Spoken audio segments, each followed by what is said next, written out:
ഇത്തവണ IPL-ന്റെ pre season, അതായത് ഓപ്ഷനും അതുമായി ബന്ധപ്പെട്ടിട്ടുള്ള റിട്ടൻഷൻ, റിലീസിങ് ഇങ്ങനെയുള്ള കാര്യങ്ങളൊക്കെ വരുന്ന ഒരു പ്രീ സീസൺ ഭാഗം മൊത്തത്തിൽ സഞ്ജു തൂക്കിയ ഒരു സാഹചര്യമാണുള്ളത്. സഞ്ജുവിന്റെ ഒരു ബ്രാൻഡ് വാല്യൂ തന്നെയാണ് കാണിക്കുന്നത് ലോകത്ത്. അല്ലെങ്കിൽ ഇന്ന് ഇന്ത്യൻ ക്രിക്കറ്റിൽ വേറെ ഒന്നിനെ കുറിച്ചിട്ടും അധികം ആളുകൾ ചർച്ച ചെയ്യുന്നില്ല എന്നുള്ളത് തന്നെയാണ് എടുത്തു പറയേണ്ട ഒരു കാര്യം. മാധ്യമങ്ങളാണെങ്കിലും എല്ലാം ചർച്ച ചെയ്യുന്നത് സഞ്ജുവിനെ കുറിച്ചിട്ടാണ്. പക്ഷെ സഞ്ജുവിന്റെ ട്രേഡ് ഡീല്, ചെന്നൈയുമായി ബന്ധപ്പെട്ടിട്ടുള്ള സഞ്ജു ചെന്നൈയിലേക്ക് പോകുന്നു. ചെന്നൈയിൽ നിന്ന് രവീന്ദ്ര ജഡേജയും സാം കറനും രാജസ്ഥാനിലേക്ക് പോകുന്നു. ഇതായിരുന്നു നമ്മൾ അവസാനം കേട്ട ഒരു ചിത്രം. ഇതിൽ ഇതുവരെ കൺഫർമേഷൻ വന്നിട്ടില്ല.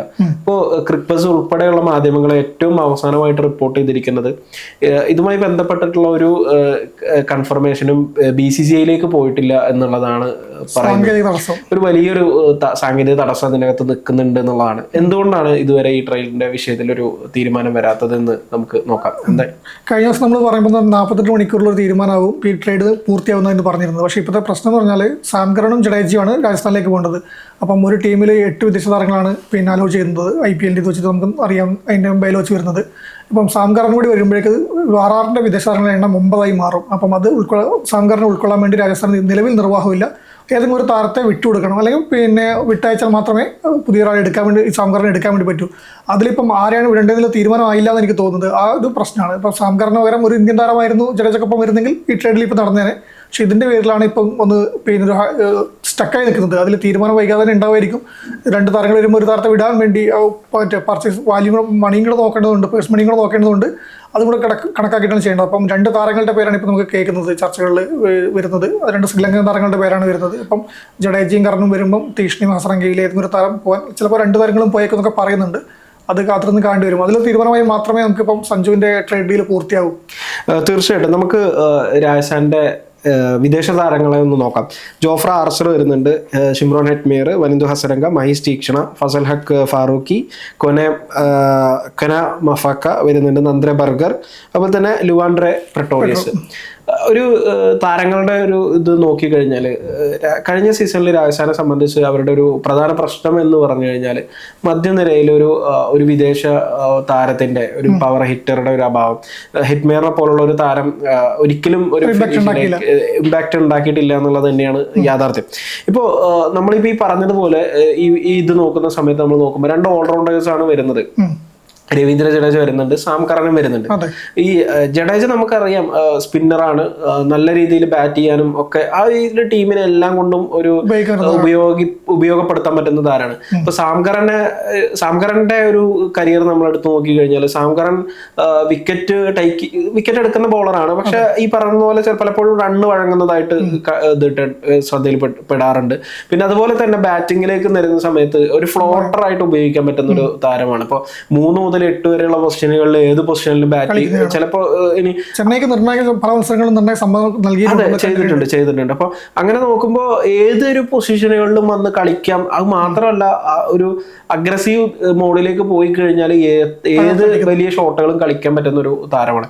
അപ്പൊ അങ്ങനെ നോക്കുന്ന സമയത്ത് ഈ വനിന്ദു ഹസരംഗ എന്ന് പറയുന്നത് ഒബിയസ്ലി രവീന്ദ്ര ജഡേജ വരുമ്പോൾ സ്പിന്നറുടെ സ്ലോട്ട് ഹസരംഗനെ മാറ്റാമെന്ന് തീർച്ചയായിട്ടും കഴിയും. അതുപോലെ തന്നെയാണ് തീക്ഷണയും വരുന്നത്. അപ്പൊ ഇവരിൽ ആരെങ്കിലും ഒരാളെയോ അല്ലെങ്കിൽ 2 പേരെയും പറഞ്ഞു വിടാനുള്ള ഒരു സാധ്യത രാജസ്ഥാന്റെ ടീമിനെ ഒരു സ്ട്രക്ചറിനൊക്കെ ബാധിക്കും. ഈ പറഞ്ഞ പോലെ തന്നെ ഏതെങ്കിലും ഒരു താരത്തെ വിട്ടാൽ തന്നെ നമുക്ക് ഉൾക്കൊള്ളിക്കാൻ വേണ്ടി പറ്റും. എനിക്ക് 2 പേരെയും വിടുന്ന എനിക്ക് തോന്നുന്നില്ല. 2 പേരും വിട്ടാൽ പ്രശ്നമുണ്ട്. ഇപ്പോൾ രാജസ്ഥാന് നമുക്കറിയാം, രാജസ്ഥാന്റെ മധ്യനിരയിൽ ശരിക്കും പറഞ്ഞാൽ വിടേണ്ടത് ഹെറ്റ്മെയറിനെയാണെന്ന് ചുരുക്കി ഒറ്റ വാക്ക് പറഞ്ഞ് നമുക്ക് തീർക്കാൻ വേണ്ടി പറ്റും. കഴിഞ്ഞ നമ്മൾ IPL സീസണിൽ ഏറ്റവും കൂടുതൽ ചർച്ച ചെയ്തിരിക്കുന്നത് ഹെറ്റ്മെയറിന്റെ മോശം ഫോമിനെ കുറിച്ചാണ്. ഈ രാജസ്ഥാനിലെ ടീമിൽ വിരലാവുന്ന മത്സരങ്ങൾ മാത്രമേ ഹെറ്റ്മെയർ എന്തെങ്കിലും സംഭാവന നൽകിയിട്ടുള്ളൂ, അല്ലെങ്കിൽ നമ്മൾ ടീം എന്താണോ ആഗ്രഹിക്കുന്നത് നൽകിയിട്ടുള്ളൂ. അങ്ങനെ ഒരു സീസണിൽ അങ്ങനെ ഒരു താരത്തെ അവിടെ നിൽക്കുമ്പോൾ നമുക്കൊരു 11 കോടിയിലേറെ കൊടുത്തിട്ടാണ് റിട്ടേൺ ചെയ്ത് വച്ചിരിക്കുന്നത്.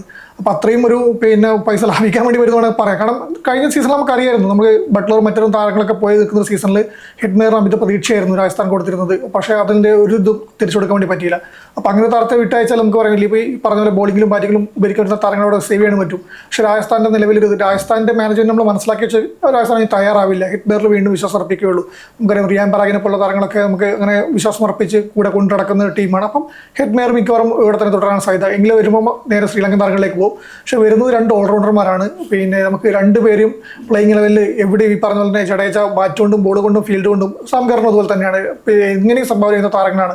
അപ്പോൾ ഇവരെ ഉൾക്കൊള്ളിക്കുന്ന സമയത്ത് ഹസരംഗേനെ പറഞ്ഞു വിട്ടാലോ അല്ലെങ്കിൽ തീഷ്ണനെ പറഞ്ഞു വിട്ടാലോ വലിയ നഷ്ടം വരുന്ന എനിക്ക് തോന്നുന്നില്ല. ടീമിനെ അത്രത്തോളം ജഡേജയും കറനും കൊടുക്കുന്ന ഒരു സംഭാവന അത് മധ്യനിരയിലേക്ക് 2 പേർക്കും കൊടുക്കാൻ വേണ്ടി പറ്റും. പിന്നെ ഒരു ചേസിങ്ങിലൊക്കെ നമുക്ക് ജഡേജ കളിക്കുന്നത് നമുക്കറിയാം. സാംകറൻ ടീമിന് ഒറ്റയ്ക്ക് കൊണ്ടുപോയ സീസണൊക്കെ ഉണ്ടായിരുന്നു. നമുക്ക് സീസൺ നല്ല മത്സരങ്ങൾ ഉണ്ടായിരുന്നു. ബാറ്റ് കൊണ്ടും ബോൾ കൊണ്ടും പിന്നെ നമ്മൾ ബംഗാളിനെ പോലെ പണിയെടുക്കുന്നൊക്കെ പറയേണ്ട അവസ്ഥ ഉണ്ടായിട്ടുണ്ട്. പിന്നെ ചേട്ടന്മാർക്ക് വേണ്ടിയിട്ട് അനിയും കടന്ന് നഷ്ടപ്പെടുന്നൊക്കെ കണ്ട സീസൺ ഉണ്ടായിരുന്നു. അപ്പോൾ അങ്ങനെ കളിക്കുന്ന 2 താരമാണ്. അപ്പോൾ ആ 2 താരങ്ങൾക്ക് നല്ല ഇമ്പാക്ട് ഉണ്ടാക്കാൻ വേണ്ടി പറ്റും ഈ പ്ലേയിങ് ലെവലിലേക്ക് വരുമ്പോൾ.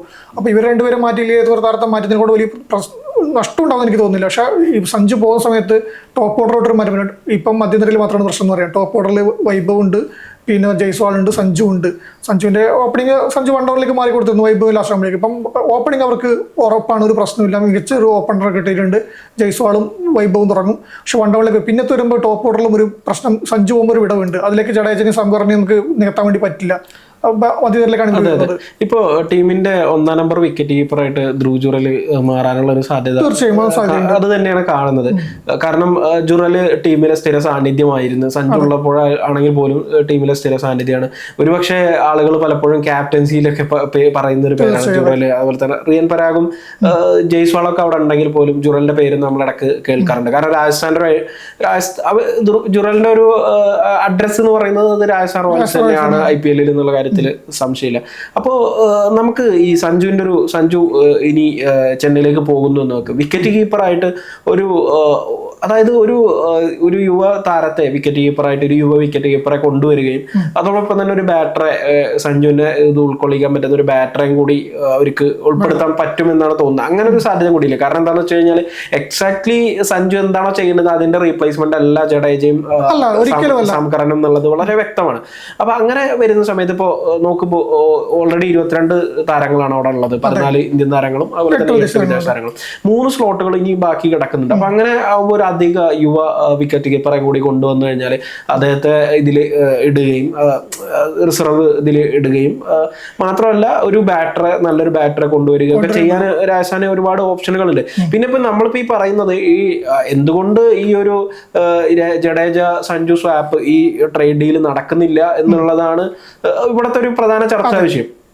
ആ ഒരു ചർച്ചയിൽ നമ്മൾ എടുത്തു പറയേണ്ടത് ഇത് തന്നെയാണ്. ഇപ്പൊ അവരുടെ വിദേശ താരങ്ങൾ 8 പേരുണ്ട്. പക്ഷെ ഞാനൊരു കാര്യം വേറെ ചിന്തിക്കുന്നത് എന്താണെന്ന് വെച്ച് കഴിഞ്ഞാൽ എന്തായാലും ഇതിനൊക്കെ ഒരു സൊല്യൂഷൻ ഇപ്പൊ മാധ്യമങ്ങളൊക്കെ റിപ്പോർട്ട് ചെയ്യുന്നത് ട്രേഡ് നടക്കില്ല എന്നുള്ള രീതിയിലാണ്. ട്രേഡ് ഡീല് ഇതായോ എന്നുള്ള രീതിയിലാണ് ഇപ്പോ മാധ്യമങ്ങളുടെ പല റിപ്പോർട്ടുകളും കണ്ടത്. മാത്രമല്ല ഈ റിട്ടൻഷനും അങ്ങനെയുള്ള കാര്യങ്ങളൊക്കെ തീർക്കാൻ വേണ്ടിയിട്ട് ബാക്കി കിടക്കുന്ന 2 ദിവസം കൂടി ബാക്കിയുണ്ട് എന്നുള്ളതാണ് എനിക്ക് തോന്നുന്നത്. അപ്പൊ രാജസ്ഥാനെ സംബന്ധിച്ച് അവർക്ക് കൃത്യമായിട്ട് ഏതൊക്കെ വിദേശ താരങ്ങൾ ാണ് റിലീസ് ചെയ്യേണ്ടത് എന്നുള്ളത് അവർ ഓൾറെഡി തീരുമാനിച്ചിട്ടുണ്ടാവും. അതാണ് വ്യക്തമാവുന്നത് നമുക്ക്. അപ്പൊ നമ്മൾ പറയുമ്പോൾ പോലും ആരെ ഇത് റിലീസ് ചെയ്യും എന്ന് നമ്മൾ പറയുമ്പോൾ നമ്മൾ പറയുന്നത് സാധ്യതകളാണ്. നമുക്ക് ഇതിന്റെ ഉള്ളിൽ നിന്നുള്ള ഇൻഫർമേഷൻസും കാര്യങ്ങളും അറിയില്ല. അപ്പൊ അങ്ങനെ നോക്കുന്ന സമയത്ത് ഈ ശ്രീലങ്കൻ താരങ്ങളെ പറഞ്ഞുവിടാനുള്ള ഒരു സാധ്യതയാണുള്ളത്. കാരണം പ്രത്യേകിച്ച് അതെ. പിന്നെ അത് മാത്രമല്ല ജഡേജയും സാംകറനും വരുമ്പോ ഒരിക്കലും സഞ്ജു എന്ന് പറയുന്ന ഒരു താരത്തിന്റെ റീപ്ലേസ്മെന്റ് അല്ല.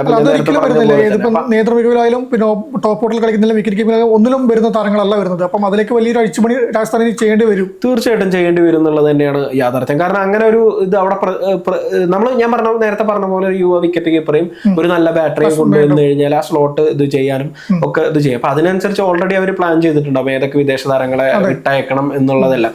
എനിക്ക് തോന്നുന്നു ആർച്ചറെ പോലുള്ള താരത്തെ ഒന്നും വിട്ടയക്കാൻ ഒരു സാധ്യതയില്ല. അല്ല നമ്മൾ പറയുമ്പോഴും അങ്ങനത്തെ മണ്ഡലത്തിലും ചെയ്യുന്ന ഒരു മാനേജ്മെന്റ് ആണ് രാജസ്ഥാൻ പറയേണ്ടി വരും. അവര് മുമ്പ് അങ്ങനെ ചെയ്തിട്ടുണ്ട്. അതിന്റെയാണ് ഇപ്പൊ ഈ സഞ്ജു ഇപ്പം ടീം 2 അവസ്ഥയിലേക്ക് എത്തുന്നത്. നമുക്കറിയാം ബട്ട്ലറേയും ചഹലിനെയും പോലുള്ള താരങ്ങളൊക്കെ വിട്ടുകൊടുത്തത് ഇതിങ്ങനെ രാജസ്ഥാൻ വിട്ട് കളഞ്ഞാണ്. ബട്ട്ലറൊക്കെ ഏതെങ്കിലും ഒരു ടീം വിട്ട് കളയുന്നത് തോന്നുന്നുണ്ടോ? അല്ലെങ്കിൽ ഇപ്പൊ ആർച്ചറിനെ പറഞ്ഞ പോലെ ആർച്ചറിനെ തൊട്ട് മുമ്പത്തെ സീസണിലൊക്കെ പരിക്കിന്റെ പ്രശ്നങ്ങളൊക്കെ ഉണ്ട്. അപ്പം അങ്ങനെ വരുമ്പോൾ അത് നോക്കാം. ഇപ്പൊ ഈ ഹസരംഗിരിയും പിന്നെ തീഷ്ണൊക്കെ കേസിൽ വരുമ്പോൾ ഒക്കെ പരിക്കും ഫോമൊക്കെ നോക്കിയിട്ട് തീരുമാനം എടുക്കുന്നത് അവര്. അങ്ങനെ ഒരു പ്രശ്നം പറയാൻ പറ്റും. പക്ഷേ എനിക്കൊന്ന് ഒഴിവാക്കണം. നമ്മൾ ഈ പറയുന്ന കണക്ക് നമ്മൾ കളിയുടെ വെച്ചിട്ട് നമ്മൾ ആരാധകരുടെ വെച്ച് പറയുന്നത് ഇപ്പം ഹെഡ്മേറിനെ പോലുള്ള താരങ്ങളെ അവിടെ നിർത്തിയിട്ട് ചിലപ്പം ഒട്ടും പ്രതീക്ഷിക്കാത്ത തീരുമാനങ്ങളായിരിക്കും രാജസ്ഥാൻ ഇറക്കിയേക്കുന്നത്. കാരണം ആർച്ചറിനെ വിട്ട പേഴ്സ് മണിയിൽ വലിയൊരു ലാഭം ഉണ്ടാക്കാൻ വേണ്ടി പറ്റും. ഒരു പറഞ്ഞ 2-3 താരങ്ങൾക്ക് ഉൾപ്പെടുത്തണമെങ്കിൽ ഇനി 3 സ്ലോട്ട് ബാക്കിയുണ്ട്, 30 ലക്ഷമാണെന്ന് എനിക്ക് തോന്നുന്നു രാജസ്ഥാന്റെ കയ്യിൽ ബാക്കിയുള്ളത്. അപ്പം ഒരു പണം കൂടി കണക്കിലെടുത്താണ് വരുന്നത്. ഒക്കെ സംഘടന 2 സംതിങ് വരുന്നുള്ളൂ. അതെ അതെ തീർച്ചയായിട്ടും. ശ്രീലങ്കൻ താരങ്ങൾക്ക് 4-5 വരുന്നത്. അപ്പോൾ ഇട്ടാൽ തന്നെ പണം കിട്ടും. പക്ഷേ എങ്കിൽ കൂടി ഇവർ എന്ത് തീരുമാനിക്കുന്നതിൽ മാനേജ്മെന്റ് കോളാണ്.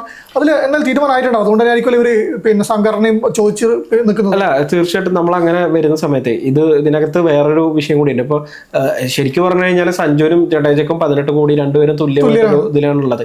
അപ്പൊ അതിൽ സത്യത്തിൽ ഒരു എക്സ്ട്രാ സ്ലോട്ട് കൂടിയിട്ടാണ് ഈ 2.5 കോടിയുടെ ഇത് വരുന്നത്. അപ്പൊ ഇപ്പൊ എനിക്ക് തോന്നുന്നത് ഹസരംഗയുടെ ഒരു 5 കോടിയുടെ ഒരു അറൗണ്ട്, അതുപോലെ തന്നെ തീക്ഷണ ഒരു 4 രീതിയിലാണ് നിൽക്കുന്നത്. അപ്പൊ അങ്ങനെ എടുത്തു കഴിഞ്ഞാൽ പോലും ഇവർക്ക് ബാക്കി വരുന്നത് ഇപ്പോ ഹസരംഗ വരികയാണെങ്കിൽ ഒരു 3 കോടിയുടെ അടുത്ത് പിന്നെയും ബാക്കി ഉണ്ടാവും എന്നുള്ളതാണ്.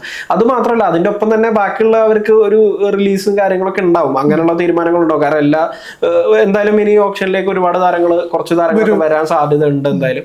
അങ്ങനെ എന്തായാലും ഇപ്പോ നിലവില് നമ്മൾ ഈ വീഡിയോയിൽ സംസാരിച്ചുകൊണ്ടിരിക്കുന്ന സമയത്ത് ട്രേഡ് ഡീലിൽ ഇപ്പോ ഒരു കൺഫർമേഷൻ ഇതുവരെ വരാത്തതിന് കാരണം എന്താണെന്ന് ചോദിച്ചു കഴിഞ്ഞാൽ അത് ഇതാണ്.